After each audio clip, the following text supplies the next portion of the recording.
Season 4, Episode 1. New season, new set. That's right. So no table? Green chairs, same TV. Same TV.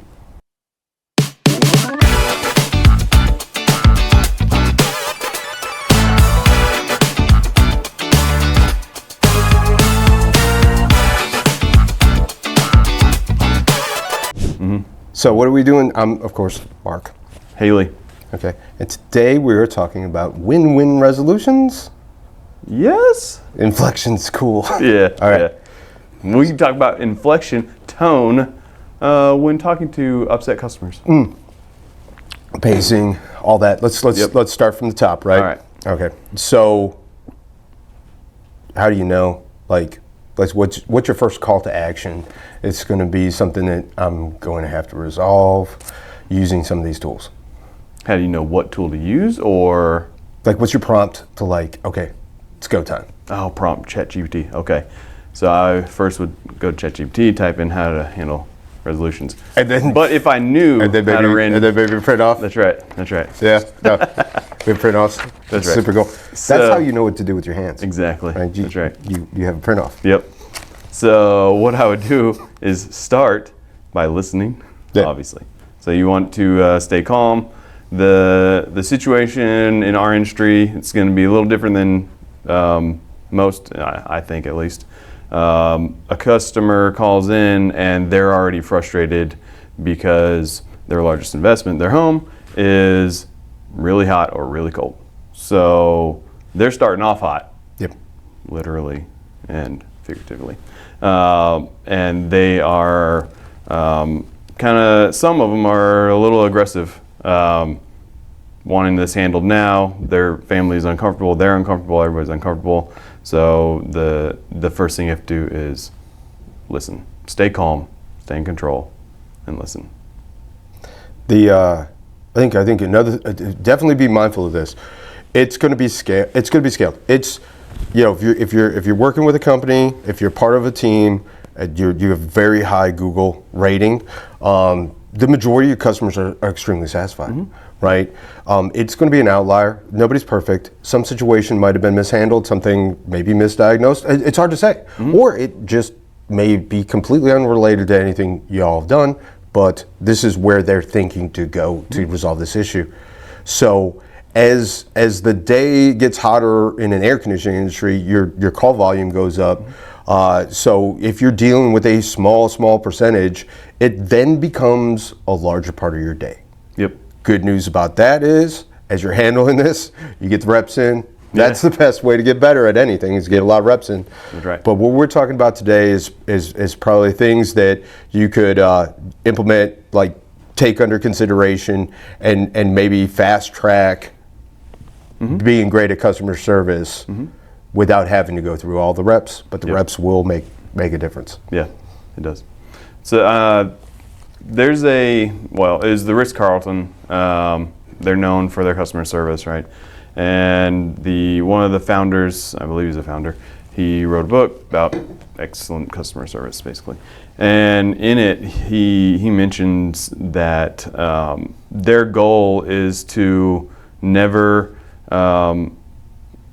have a customer get past the first person that they speak with. They want everything handled by the first person. So they made a rule years and years ago that you can spend this amount of money to ensure a customer is happy, or go above and beyond. One of the stories he tells is a customer that came in. He forgot his suit, and he had a really important business meeting the next day. He got in really late, couldn't go to the tailor or anything. So this person took it upon himself, and he kind of knew his size, meeting him. He took him on himself and went to everybody in that hotel and judged their size and said, "Hey, do you have a suit?" And somebody did. He got it, fit pretty good, and it ended up being a story in this guy's. He was a keynote speaker in his speech. And another one, somebody forgot their their laptop. One of their cleaning people noticed a laptop, they forgot it, and instead of waiting for the customer to call in saying, hey, I think I forgot my laptop, they just called the customer, got their address, sent it, no cost. They didn't charge them for shipping, they didn't do anything. That's the expectation, and that should always be the goal. You don't get past that first person they interact with, should be able to handle de-escalation and keep them calm. If there's a chance it's going to get escalated, it's probably going to go to somebody who has maybe, you've got a certain amount of latitude in what you're able to resolve that concern with. Then it gets escalated. Do you get a lot of stuff escalated to you? A little bit. Not a lot. A little bit. A little bit. I get my fair share. Yeah, you get quite a bit more.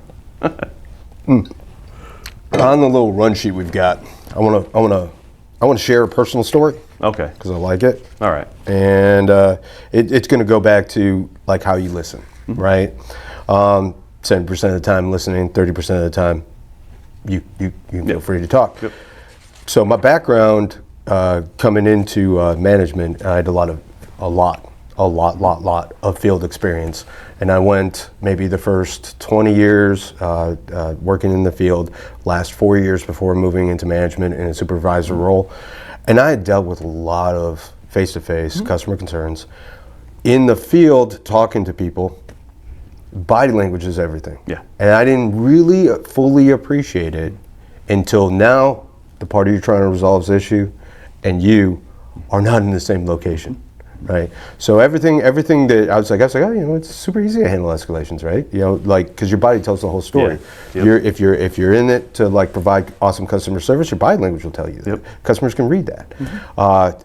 When you're on your phone, it's a little different. Yeah, and I learned that pretty much week one, like Yes. right off the bat. Yeah. I get a phone call, and I knew exactly, because I knew the backstory, I did my research, I looked at the call, called the customer back, was fully prepared, I had a resolution, ready to key up. All right.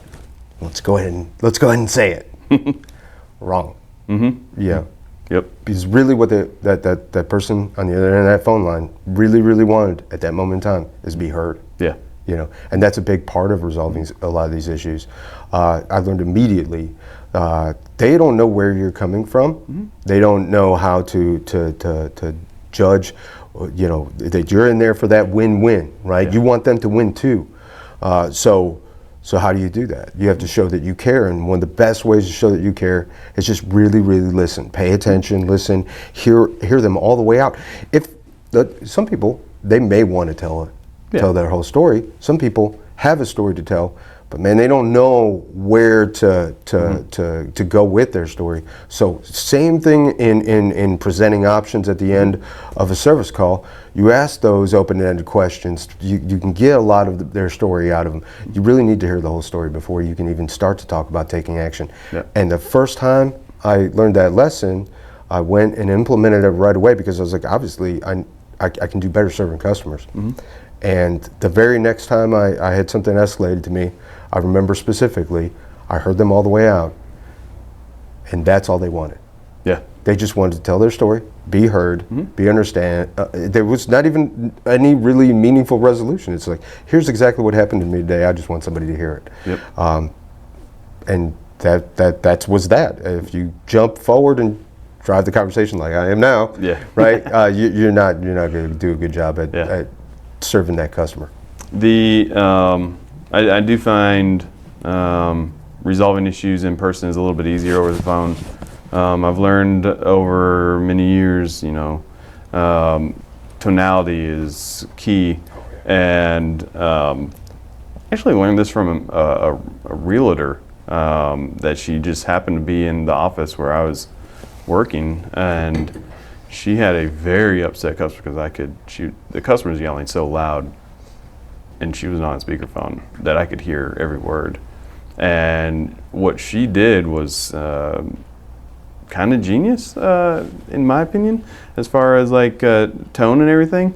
She elevated her tone to match the customers, but in agreement with the customer.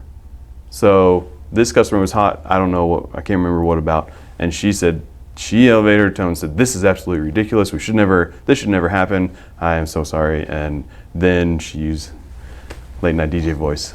Calm down. Chris Voss. Yep. Chris Voss is Never Split the Difference is something you turned me on to. You know, immediately, I've probably on Audible listened to that probably about 5 or 6 times. You know, it's just in a cycle of things between podcasts and that. In my Drive Time University. That's right. Drive Time University. That's mirroring really in a way. And then transitioning from mirroring into, you know, a calm tone to de-escalate, right? And then I imagine probably also has authority to make a decision that can resolve the issue. Yeah, and I think people should all be given a certain amount of authority to resolve issues. And especially when a technician is in person, if the customer's going through something, they should be able to take care of that customer, and sure, call a manager to keep them updated, but if they can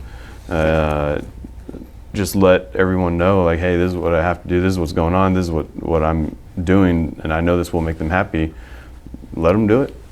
Let's pivot to management training. Okay. No, I'm just kidding. But no, really on that, right, that's another really good book I've listened to a lot of. I'm sure you have too, and a lot of people out there have. The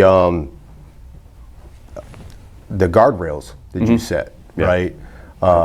That's from extreme ownership. If you have a team and you've got guardrails where they've got the ability to make the decision in between these things, and everybody knows that everybody's on the same page, I think that's also super meaningful to the client, customer, or any kind of relationship.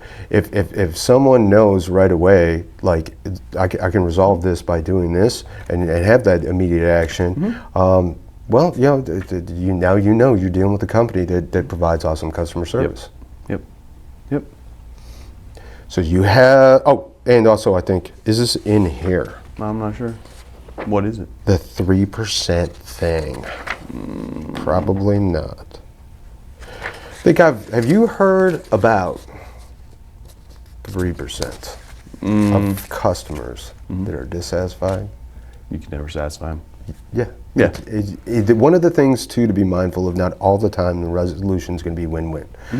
It's really important that both people in a win-win relationship, right, are acting in good faith. Right.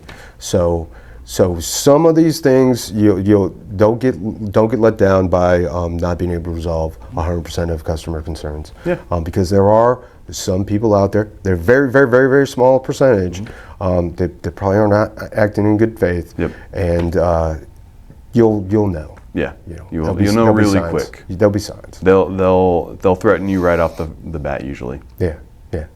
So don't get discouraged. Keep trucking on that. You know, role play if you have to with another manager. You know, the preparation for it is really where the success lies. So I think that's all we've got for today in win-win, resolving customers' issues. Do you have anything else you'd like to share with them? No, 5 stars. That's it. That's right. Like, comment, and subscribe. If you see a box in the screen that's going to take you to another video, and that's season 3, more than likely, you'll see what we're talking about. We've got a much upgraded set thanks to Eris. We love it. That's right. And we'll have more to come.